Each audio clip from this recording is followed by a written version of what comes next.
مدير قدومي مركز لقيت تجا استدفاع الصومالي لنا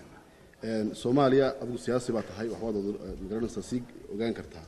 miyaad u malaynaysaa khatar inay Soomaaliland kaga soo socoto Soomaaliya maxay khatar haysaa baarlamaanka kale waxa la hadal hayaa inay warba baarlamaan ba jira oo ay cunaqabateyn saari doonaan yaa qidiga wax weyn ka dhigaya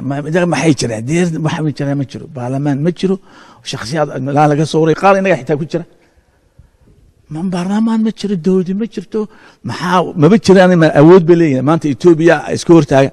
ما أود يسكور تاجان إمارات كلين ما أود السومالنا كلين إيه جرده الحين أقول سمين كنا حوجنا كمان قاعد كنا أنا إذا بدنا بتشراني أنا واحد بتشرين أو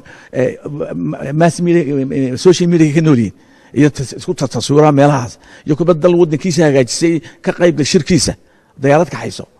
ما أنت شاطر ديارات بوك حيس فريدة فلايت العيلة Soomaaliland wax isku haleynaysa Itoobiya ما anaga isku haleyn waxa amaarna ugu maran kule dawladahaas talaba kama qaad kara inaga talaba inaga qaad kara wuxuu awood ugu leeyahay ka yaray magaalada NGO ka shaqeyn jiray